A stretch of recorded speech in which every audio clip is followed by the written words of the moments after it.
हरे कृष्ण। सोमवार का दिन शंकर भगवान को समर्पित होता है। आज के दिन भक्त भोलेनाथ को प्रसन्न करने के लिए विशेष पूजा अर्चना करते हैं। कुछ लोग आज के दिन व्रत भी रखते हैं ताकि शिव की विशेष कृपा प्राप्त की जा सके। बाबा भोलेनाथ के आशीर्वाद के लिए आप भी सोमवार का व्रत कर रहे हैं तो शिव व्रत कथा को पढ़कर या सुनकर इस उपवास को पूरा करें। सोमवार की व्रत कथा। एक समय की बात है, किसी नगर में एक साहूकार रहता था। उसके घर में धन की कोई कमी नहीं थी, लेकिन उसकी कोई संतान नहीं थी। इस कारण वह बहुत दुखी था। पुत्र प्राप्ति के लिए वह प्रत्येक सोमवार व्रत रखता था और पूरी श्रद्धा के साथ शिव मंदिर जाकर भगवान शिव और पार्वती जी की पूजा करता था। उसकी भक्ति देखकर एक दिन माँ पार्वती प्रसन्न हो गईं और भगवान शिव से उस साहूकार की मनोकामना पूर्ण करने का आग्रह किया। पार्वती जी की इच्छा सुनकर भगवान शिव ने कहा कि हे पार्वती, इस संसार में हर प्राणी को उसके कर्मों का फल मिलता है और जिसके भाग्य में जो हो उसे भोगना ही पड़ता है। लेकिन पार्वती जी ने साहूकार की भक्ति का मान रखने के लिए उसकी मनोकामना पूर्ण करने की इच्छा जताई।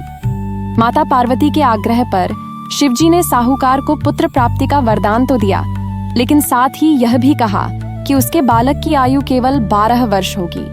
माता पार्वती और भगवान शिव की बातचीत को साहूकार सुन रहा था। उसे ना तो इस बात की खुशी थी और ना ही दुख। वह पहले की भांति शिवजी की पूजा करता रहा। कुछ समय के बाद साहूकार के घर एक पुत्र का जन्म हुआ। जब वह बालक 11 वर्ष का हुआ तो उसे पढ़ने के लिए काशी भेज दिया गया।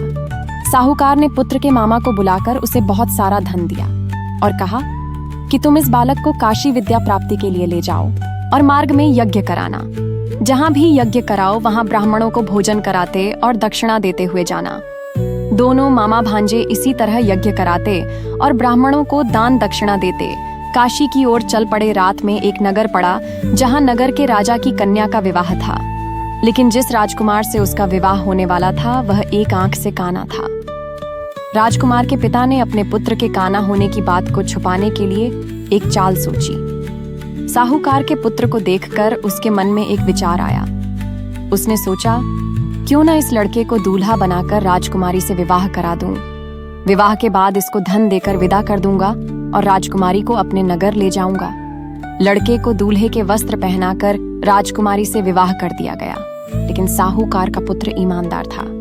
उसे यह बात न्याय संगत नहीं लगी। उसने अवसर पाकर राजकुमारी की चुन्नी के पल्ले पर लिखा कि तुम्हारा विवाह तो मेरे साथ हुआ है, लेकिन जिस राजकुमार के संग तुम्हें भेजा जाएगा वह एक आंख से काना है। मैं तो काशी पढ़ने जा रहा हूँ। जब राजकुमारी ने चुन्नी पर लिखी बातें पढ़ी तो उसने अपने माता पिता को यह बात बताई। राजा ने अपनी पुत्री को विदा नहीं किया, जिससे बारात वापस चली गई। दूसरी ओर साहूकार का लड़का और उसका मामा काशी पहुंचे और वहां जाकर उन्होंने यज्ञ किया। जिस दिन लड़के की आयु 12 साल की हुई उसी दिन यज्ञ रखा गया।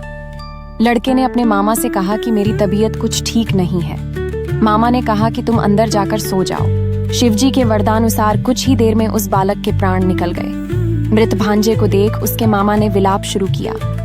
संयोगवश उसी समय शिवजी और माता पार्वती उधर से जा रहे थे।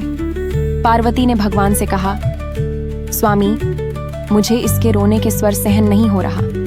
आप इस व्यक्ति के कष्ट को अवश्य दूर करें। जब शिवजी मृत बालक के समीप गए तो वह बोले कि यह उसी साहूकार का पुत्र है जिसे मैंने 12 वर्ष की आयु का वरदान दिया। अब इसकी आयु पूरी हो चुकी है। लेकिन मातृभाव से विभोर माता पार्वती ने कहा कि हे महादेव, आप इस बालक को और आयु देने की कृपा करें, अन्यथा इसके वियोग में इसके माता पिता भी तड़प तड़प कर मर जाएंगे। माता पार्वती के आग्रह पर भगवान शिव ने उस लड़के को जीवित होने का वरदान दिया। शिवजी की कृपा से वह लड़का जीवित हो गया। शिक्षा समाप्त करके लड़का मामा के साथ अपने नगर की ओर चल दिया। दोनों चलते हुए उसी नगर में पहुंचे जहां उसका विवाह हुआ था। उस नगर में भी उन्होंने यज्ञ का आयोजन किया। उस लड़के के ससुर ने उसे पहचान लिया और महल में ले जाकर उसकी खातिरदारी की और अपनी पुत्री को विदा किया। इधर साहूकार और उसकी पत्नी भूखे प्यासे रहकर बेटे की प्रतीक्षा कर रहे थे। उन्होंने प्रण कर रखा था कि यदि उन्हें अपने बेटे की मृत्यु का समाचार मिला तो वह भी प्राण त्याग देंगे, परंतु अपने बेटे के जीवित होने का समाचार पाकर वह बेहद प्रसन्न हुए। उसी रात भगवान शिव ने व्यापारी के स्वप्न में आकर कहा, हे श्रेष्ठी, मैंने तेरे सोमवार के व्रत करने और व्रत कथा सुनने से प्रसन्न होकर तेरे पुत्र को लंबी आयु प्रदान की है। इसी प्रकार जो कोई सोमवार व्रत करता है या कथा सुनता और पढ़ता है, उसके सभी दुख दूर होते हैं और समस्त मनोकामनाएं पूर्ण होती हैं। तो बोलिए भोलेनाथ की जय। ऐसी ही पौराणिक कथाओं को सुनने के लिए लाइक करें और सब्सक्राइब करें हमारे चैनल को। तो मिलते हैं अगले वीडियो में। धन्यवाद।